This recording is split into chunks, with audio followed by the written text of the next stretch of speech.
नमस्कार, मैं हूं आपके साथ अंकिता पाल। बुलेटिन की शुरुआत करते हैं। चारधाम यात्रा के दौरान अक्सर देखा गया है कि कुछ लोग और युवक बाहरी राज्य से आकर चारधाम यात्रा के नाम पर धार्मिक स्थलों को टूरिस्ट प्लेस समझकर वहां पर शराब का सेवन करते हैं, जिनकी कई वीडियो पूर्व में वायरल भी हुई हैं। वहीं इस पर सीएम धामी ने सभी से अपील करने के साथ ही चेतावनी भी दी है कि धार्मिक स्थलों पर मर्यादा के साथ आएं। सीएम धामी ने कहा कि चारधाम यात्रा पुण्य का काम है, सभी तीर्थयात्रियों और पर्यटकों को यात्रा के नियमों का पालन भी करना चाहिए।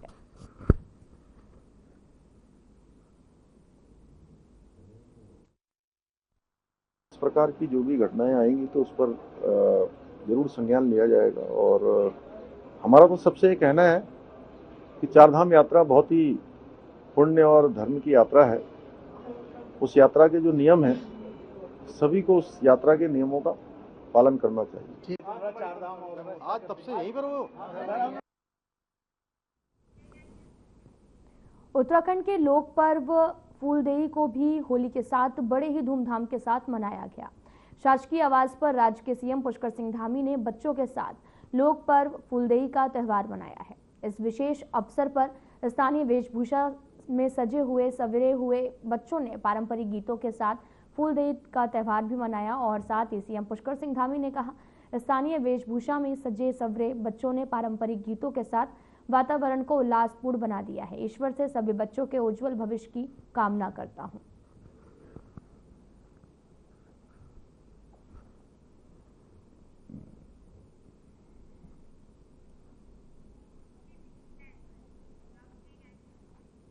सीएम पुष्कर सिंह धामी ने स्वच्छता को लेकर अपील की है। उन्होंने कहा कि हम स्वच्छता को लेकर अभियान चला रहे हैं और हमारी चारधाम यात्रा है, उसे चारधाम यात्रा में आने वाले श्रद्धालुओं और पर्यटकों से भी अनुरोध करेंगे, स्वच्छता का विशेष रूप से ध्यान रखें। हम अपने सारे शहरों को स्वच्छ बनाएं और निकायों को स्वच्छ बनाएं, पालिकाओं को स्वच्छ बनाएं। इसके अलावा जो हमारी छोटी छोटी ग्राम सभाएं हैं, ग्राम पंचायतें हैं, उनको भी स्वच्छ बनाएं, क्योंकि हमारा राज्य तीर्थ भी है और हमारा राज्य पर्यटन का राज्य है।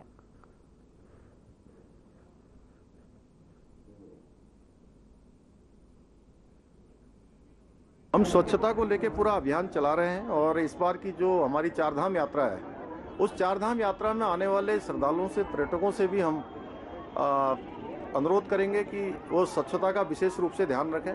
हम अपने सारे शहरों को स्वच्छ बनाएं, निकायों को स्वच्छ बनाएं, पालिकाओं को स्वच्छ बनाएं। हर हमारी जो छोटे से सुस्तान ग्राम सभाएं हैं, ग्राम पंचायतें हैं,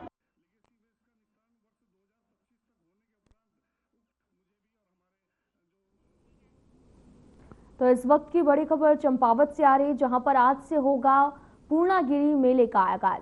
मुख्यमंत्री पुष्कर सिंह धामी करेंगे मेले का शुभारंभ। पूर्णागिरि मेले में लाखों की संख्या में आते हैं श्रद्धालु। तो बड़ी खबर इस वक्त की चंपावत से। अब पूर्णागिरि मेले का आगाज होगा और मेले में लाखों की संख्या में श्रद्धालु आते हैं। मुख्यमंत्री पुष्कर सिंह धामी मेले का शुभारंभ भी करेंगे। आपको बताते चलें कि पूर्णागिरि मेले का आगाज होने वाला है और जिसका सीएम धामी आज आगाज करेंगे और यहां पर पहुंचेंगे। तो बड़ी खबर चंपावत से है, जहां पर पूर्णागिरि मेले को लेकर आपको जानकारी दे रहे हैं, जहां पर सीएम पुष्कर सिंह धामी मेले का शुभारंभ करेंगे। और उत्तराखंड में चंपावत में हर साल लगने वाला पूर्णागिरि मेला, जो कि बहुत ज़्यादा प्रसिद्ध माना जाता है और प्रसिद्ध शक्तिपीठ भी है, जो कि शुरू होगा और सीएम भी पहुंचेंगे। तो एक और बड़ी खबर आ रही है देहरादून से, जहां पर उत्तराखंड के पर्वतीय क्षेत्र में मनाई जाएगी होली। उत्तराखंड में देर रात से लगातार हो रही बारिश, फिर एक बार ठंड ने दस्तक दे दी है और बारिश से ऊंचाई वाले क्षेत्रों में बर्फबारी के भी आसार बने हुए हैं। तो देहरादून से इस वक्त की बड़ी खबर, देर रात से लगातार बारिश हो रही, उत्तराखंड के पर्वतीय क्षेत्रों में बारिश हो रही है और साथ ही आपको बताते चले कि एक बार फिर से ठंड ने दस्तक दे दी है। तो आपको बताते चले कि बड़ी खबर इस वक्त की देहरादून से, पर्वतीय क्षेत्रों में ठंड बढ़ गई है। उत्तराखंड में देर रात से लगातार बारिश हो रही है, फिर एक बार फिर से ठंड ने दस्तक दे दी है और बारिश से ऊंचाई वाले क्षेत्रों में बर्फबारी हुई है। उत्तराखंड के पर्वतीय क्षेत्रों में बारिश का दौर जारी है, जिसके बाद ठंड भी बढ़ गई है। उत्तराखंड सरकार ने प्रदेशवासियों के हित में एक महत्वपूर्ण निर्णय लिया है। सीएम पुष्कर सिंह धामी के निर्देशानुसार उत्तराखंड राज्य के अधीन समस्त शासकीय अशासकीय कार्यालयों और साथ ही शैक्षणिक संस्थानों विद्यालयों में 15 मार्च को पर्वतीय होली के अवसर पर सार्वजनिक अवकाश घोषित किया गया है। यह अवकाश प्रदेश के सभी सरकारी और गैर सरकारी कार्यालयों, शिक्षण संस्थानों, विद्यालयों में लागू रहेगा। हालांकि यह अवकाश बैंकों, कोषागारों एवं उप कोषागारों पर लागू नहीं होगा।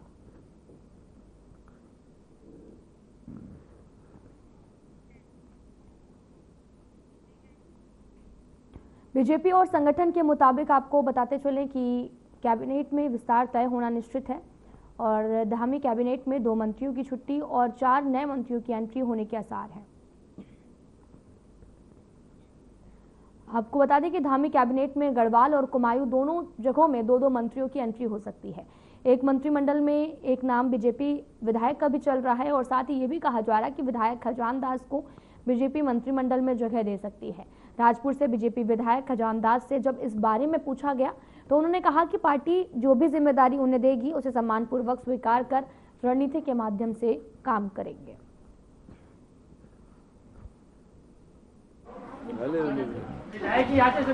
कार्यकर्ता हूँ, जिस तरह का आदेश करेंगे उसका निर्वहन करूंगा और पार्टी ने मुझे यहाँ तक पहुँचाने का काम किया है, मैं इसी में खुश हूँ।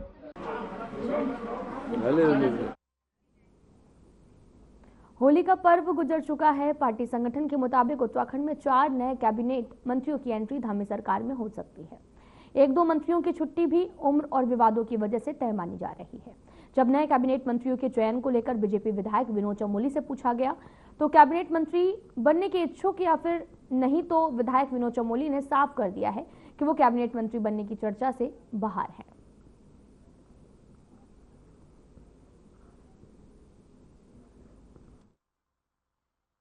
देखिए, मैं उन चर्चाओं से बाहर हूं और मैं ये मानता हूं कि पिछले 39 साल के मेरे पार्टी के जो मेरा कैरियर है, जो मैं एक कार्यकर्ता के नाते काम कर रहा हूं, इस पार्टी ने बहुत कुछ दिया है। मैं 6 चुनाव पार्टी ने मुझे लड़ाए, 6 के 6 चुनाव मैंने जीते हैं।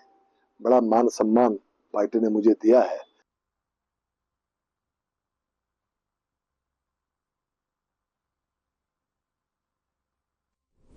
मौसम विभाग द्वारा जारी चेतावनी का अलर्ट एक बार फिर से सही साबित हुआ है।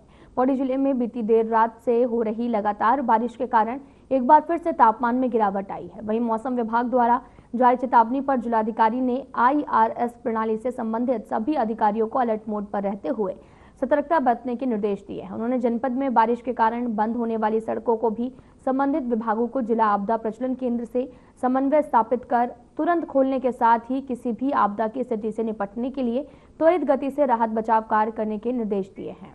बारिश से तापमान में गिरावट आई है। जिलाधिकारी ने भी आदेश जारी किए हैं और अधिकारियों को भी दिशा निर्देश दिए गए हैं, जहां पर मौसम विभाग लगातार जो है वो चेतावनी भी दे रहा और भविष्यवाणी भी सच साबित होती जा रही है, जहां पर लगातार झमाझम पहाड़ों में बारिश का दौर जारी है। तस्वीरें भी आपको दिखा रहे हैं जहां पर बारिश से तापमान में काफी गिरावट आई है और ये पूरी तस्वीरें जो है वो पौड़ी से दिखा रहे हैं आपको, जहां पर लगातार बारिश का दौर भी जारी है। तो वहीं एक बार फिर से मौसम विभाग की भविष्यवाणी सच साबित हुई है। मैदान से लेकर पहाड़ तक झमाझम बारिश हुई। बात अगर देहरादून की करें तो देहरादून में देर रात से लगातार बारिश हुई। वहीं पहाड़ी इलाकों में लगातार बारिश पड़ रही है। अल्मोड़ा में भी कुछ ऐसा ही हाल देखने को मिला है। मौसम विभाग के अलर्ट के बाद में अल्मोड़ा में बारिश शुरू हुई, जिसके चलते आज पर्वतीय होली के रंग में भी भंग पड़ गया है।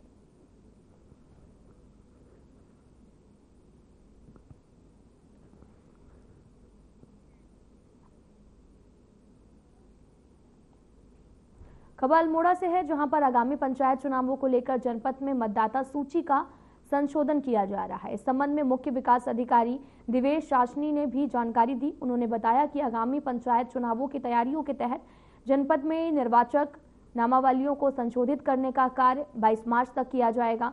इसके लिए सभी खंड विकास कार्यालय को निर्देश दिए गए हैं कि वे नामावलियों की त्रुटियों को जल्द दूर करें ताकि चुनावों की प्रक्रिया को सफलतापूर्वक संपन्न किया जा सके। उन्होंने सभी मतदाताओं और जनप्रतिनिधियों से अपील की है, यदि किसी का नाम मतदाता सूची में दर्ज नहीं है तो वे जल्द से जल्द खंड विकास कार्यालय पर जाकर अपना नाम जोड़वा सकते हैं ताकि मतदान के समय कोई समस्या उत्पन्न ना हो। आप सभी के लिए ये रहेगा कि आजकल आप जैसे कि जानते हैं कि हमारे गाँव में बहुत सारी खुली बैठकें हो रही हैं, क्योंकि हमारी पंचायत जो चुनाव आने वाले हैं उसकी निर्वाचन की जो हमारी इलेक्टोरल रोल्स हैं वो फाइनलाइज हो रहे हैं। तो मेरा आप सभी से अनुरोध है कि आप बढ़ चढ़ कर हमारे इन इलेक्टोरल रोल्स के लिए जो डिस्कशंस में खुली बैठकें हो रही है उसमें पार्टिसिपेट कीजिएगा, एंड अपने ऑब्जेक्शंस, अपने नेम करेक्शंस और इससे रिलेटेड कोई भी इशू हो तो आप ज़रूर उन्हें हमें प्रॉपर अपने एप्लीकेशन फॉर्मेट में दीजिएगा, सो दैट हम चाहते हैं कि सभी लोग, जितने भी हमारे अल्मोड़ा की जनता है, इसमें उनका नाम सही रहे, और अगर कोई त्रुटि होती है तो वो त्रुटि ठीक हो जाए।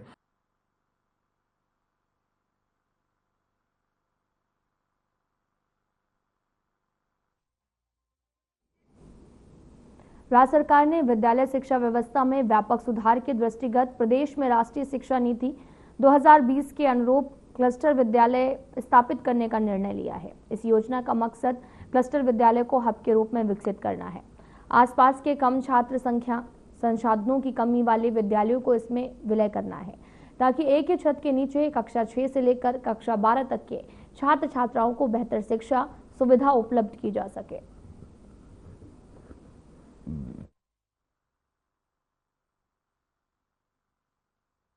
नहीं, देखिए, माननीय मुख्यमंत्री जी द्वारा इसकी घोषणा की गई थी और माननीय मंत्री जी ने भी इसकी लगातार समीक्षा की थी, और इसमें प्रदेश के समस्त जिलों के हम लोगों ने विषय विशेषज्ञ सम्मिलित करते हुए हमारी विरासत नाम से एक पुस्तक तैयार कराई है। उसमें जो उत्तराखंड राज्य के आंदोलन का इतिहास है, उसके साथ ही साथ जो उत्तराखंड की संस्कृति है, तो यहाँ के लोक पर्व हैं, लोक गीत हैं, लोक परिधान हैं, या जो भी हमारी इस तरह की लोक कहानियाँ हैं, वो सभी को समेटते हुए हम लोगों ने पुस्तिका तैयार की है। और हर जो हम कह सकते हैं कि उत्तराखंड के जो अनेक पहलू हैं, उन पहलुओं को इसमें सम्मिलित किया गया है।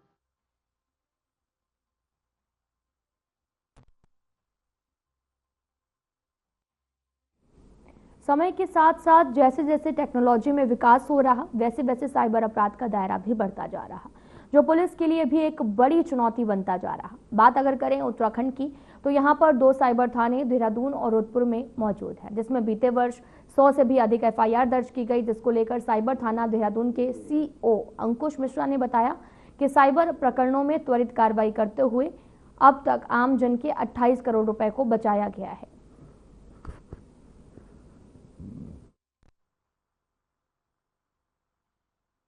क्राइम में जो सबसे अहम होता है वो जागरूकता होती है, जिसमें लगातार पुलिस जो है अलग अलग माध्यम से, अलग अलग पोर्टल्स के, अलग अलग पेजेस के माध्यम से अवेयरनेस कर रही है। अगर हम आंकड़ों की बात करेंगे, साइबर क्राइम हर 6 महीने में नए नए प्रकार के अपराध सामने आते हैं, नए नए प्रकार से वो लोग इनोवेट करते हैं। तो पिछले साल जो हमारा साइबर थाना है, साइबर थाना देहरादून हो गया और साइबर थाना हमारा रुद्रपुर हो गया, 2 थाने जो है साइबर के, उसमें हमारे यहाँ लगभग 100 से लेके 120 FIR दर्ज हुई, क्योंकि हमारे यहाँ पे 20 लाख के ऊपर के जितने प्रकरण होते हैं उनकी FIR हमारे यहाँ रजिस्टर होती है। और जो हमें कंप्लेंट्स प्राप्त हुई, जिसमें भारत सरकार का जो हेल्पलाइन है 1930, तो उस पर हमने लगभग उत्तराखंड के लगभग 28 करोड़ रुपए हमने यहाँ के नागरिकों के बचाए हैं। तो उसमें साथ में हमने अरेस्टिंग और कई लोगों को लीगल जो नोटिसेस हैं वो भी तामील कराई। तो उसमें लगभग 110 से 120 लोग हैं जो अपराधी थे, जिनके खिलाफ हमने वैधानिक कार्रवाई अमल में लाए।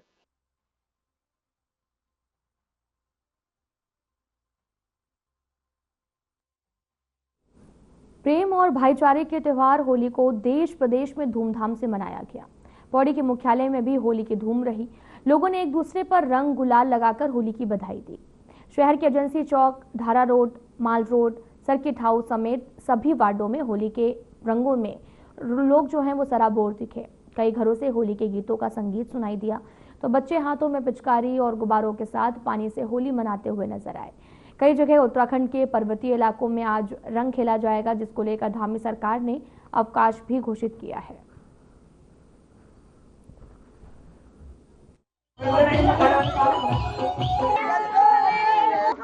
हम यहाँ सब अपनी फैमिली के साथ होली खेल रहे हैं, और मैं आने वाली जनरेशन को भी ये कहना चाहती हूँ कि आप कलर से होली खेलिए और ये शराब वगैरह इन सब चीज़ों से दूर रहिए। कलर से होली खेलिए और अच्छे से खेलिए अपनी फैमिली के साथ। तो हम ये कहना चाहेंगे कि होली हमारा एक पारंपरिक त्यौहार है और भारतीय सभ्यता के अनुसार ये बड़े हर्षोल्लास से मनाई जाती है। और जिस तरह से आप कह रहे हैं कि पौड़ी की जनता जिस तरह से होली भी मना रही है और सब लोग भाईचारे का एक मैसेज भी आपको पुटअप कर रहे हैं, तो निश्चित रूप से होना चाहिए।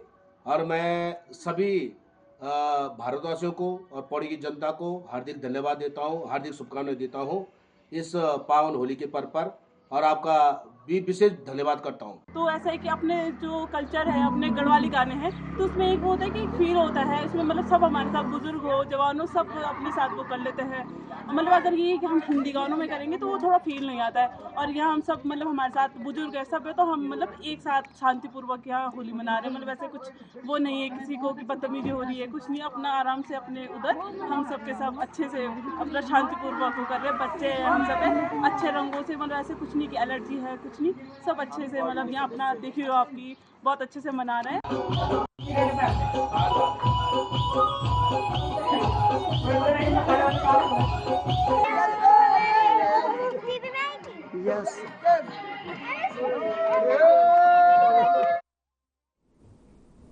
ऋषिकेश के तपोवन में रहने वाला 21 साल का संदीप थापा होली के दिन अपने दोस्तों के साथ नीम बीच पर नहाने के लिए गया और नहाने के दौरान संदीप अचानक नदी में डूब गया। दोस्तों ने घटना की जानकारी पुलिस को दी। सूचना पर मिलते ही पुलिस और एसडीआरएफ की टीम भी घटनास्थल पर पहुंची और कड़ी मशक्कत के बाद एसडीआरएफ के गोताखोरों में अनूप कुमार ने बेहोशी की हालत में संदीप को गंगा से बाहर निकाला, अस्पताल पहुंचाया। डॉक्टरों ने जांच के बाद संदीप को मृत घोषित कर दिया। बेटी की मौत से परिजनों में कोहराम मचा हुआ है। वहीं एसडीआरएफ के इंस्पेक्टर कविन सजवाल ने भी बताया कि संदीप का शव मुनिखेती थाना पुलिस के हवाले कर दिया गया है और पुलिस ने शव को पोस्टमार्टम के लिए भेज दिया है।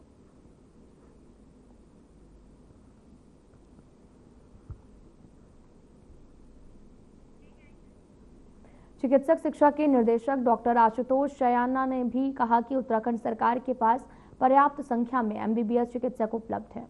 ऐसे में अब सरकार विशेषज्ञ चिकित्सकों की संख्या बढ़ाने की तैयारी कर रही है। इसके लिए राज्य सरकार राजकीय मेडिकल कॉलेज में विशेषज्ञ चिकित्सकों को तैयार करने के लिए पाठ्यक्रम की संख्या बढ़ा रही है। उन्होंने कहा कि जब राजकीय कॉलेज से भी विशेषज्ञ चिकित्सक राज्य को मिलेंगे तो हमारे दूर दराज के ऐसे क्षेत्रों में जहां इनकी जरूरत है वहां आसानी से उपलब्ध भी हो सकेगी।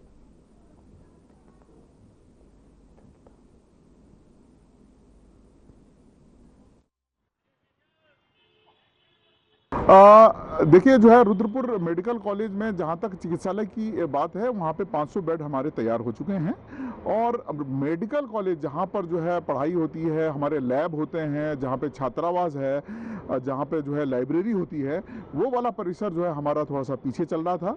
लगभग 40% जो है करीब करीब जो है निर्माण कार्य पूरा हो चुका है।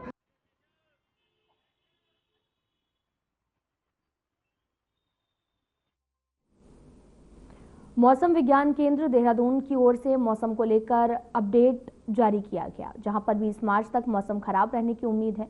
मौसम विभाग के मुताबिक आज भी कई जिलों में हल्की से मध्यम बारिश देखने को मिल सकती है। मौसम वैज्ञानिक डॉक्टर विक्रम ने बताया कि इसमें अधिकांश गढ़वाल के जिले शामिल हैं, कुमायूं के साथ भी कुछ जिले शामिल हैं। उन्होंने बताया कि इस दौरान रेन थंडरस्टॉर्म एक्टिविटी की भी संभावना है।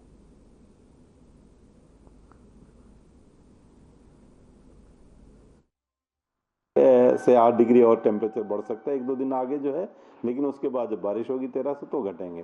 तो बारिश की एक्टिविटी जैसे मैंने बोला 13, 14, 15 में ऊपर देश में देखने को मिलेगी।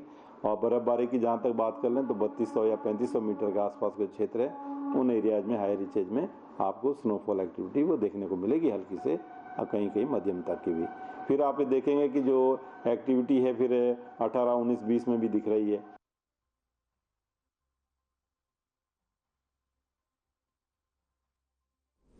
होली के पावन पर्व पर आपसी भाईचारा और सौहार्द बनाए रखने के लिए मुख्यालय पौड़ी पर मुस्लिम समाज के लोगों ने लोअर बाजार स्थित जामा मस्जिद में लगभग 1:30 बजे से लेकर दोपहर 2 बजे तक नमाज अदा की है। वहीं शहर के मॉल रोड स्थित मदीना मस्जिद में लगभग 2 से 2:30 बजे तक नमाज अदा की गई, जहां जामा मस्जिद में मौलाना मुफ्ती मोहम्मद तारिक द्वारा लगभग 700 से भी अधिक नमाजियों को जुम्मे की नमाज अदा करवाई गई। मदीना मस्जिद में काजी कारी जुल्फिकार अली द्वारा 350 से भी अधिक नमाजियों को नमाज अदा करवाई गई है।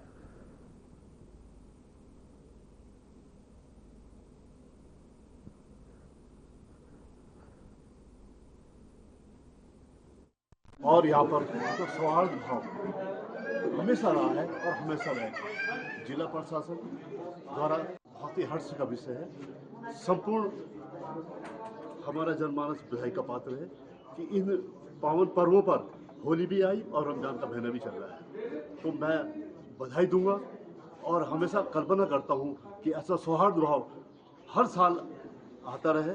जिला प्रशासन, पुलिस प्रशासन,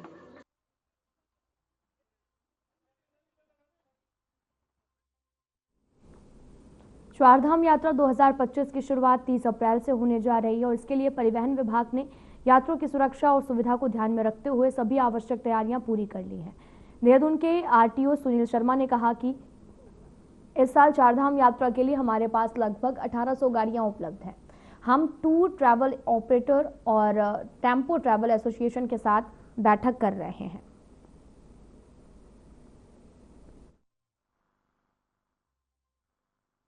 चारधाम यात्रा में आने वाले जितने भी यात्री हैं उनको सुरक्षित यात्रा के लिए हमारे परिवहन विभाग द्वारा प्रबंध किए गए हैं, जिसके अंतर्गत ना सिर्फ हम इन्फोर्समेंट एक्टिविटी कर रहे हैं, उसके अलावा प्रचार प्रसार पर भी पूरा ध्यान दिया जा रहा है।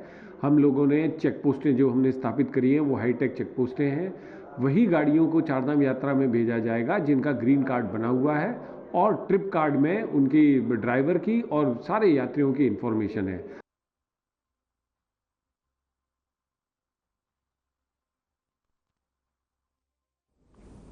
देहरादून निवासी रेणु पॉल ने हाईकोर्ट में जनहित याचिका दायर की थी।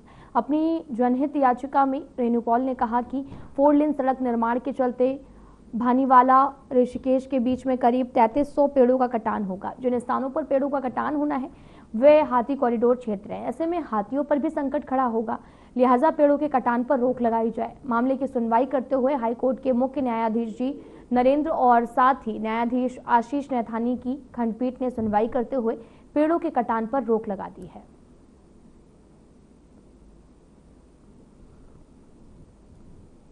आपको बताते चले कि नैनीताल हाईकोर्ट ने रोक लगा दी है। दरअसल यहां पर पेड़ों का कटान जो है वो किया जा रहा था, जिस दौरान हाईकोर्ट ने इस मामले पर रोक लगा दी है। दरअसल यहां पर हाथियों का झुंड रहता है और इस दौरान इस कटान को जो है पेड़ों के कटान को रोका गया है। पूरा मामला जो है वो नैनीताल से सामने आया, जहां पर 3300 पेड़ों के कटान पर बड़ा एक्शन हुआ है और इस दौरान अब इस पर रोक भी लगा दी गई है।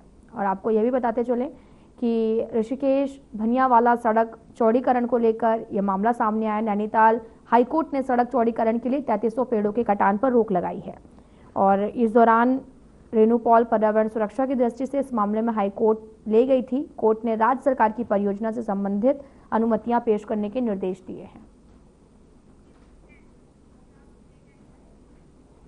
उत्तराखंड में साइबर सुरक्षा को मजबूत करने के लिए सरकार ने सख्त कदम उठाए हैं। अब प्रदेश के किसी भी सरकारी विभाग का सॉफ्टवेयर या फिर मोबाइल ऐप बनाने से पहले RTDA की अनुमति अनिवार्य होगी और मुख्य सचिव राधा रतूड़ी ने सभी विभागाध्यक्ष को इस संबंध में विस्तृत निर्देश जारी किए हैं। मुख्य सचिव राधा रतूड़ी के निर्देश पर प्रदेश के सभी सरकारी विभाग यदि कोई नया सॉफ्टवेयर या फिर मोबाइल ऐप विकसित कराना चाहते हैं तो उन्हें पहले ITDA की तकनीक टीम से अनुमोदन लेना होगा।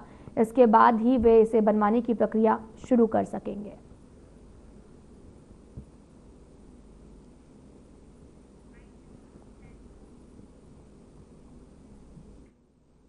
फिलहाल बुलेटिन में इतना ही। नमस्कार।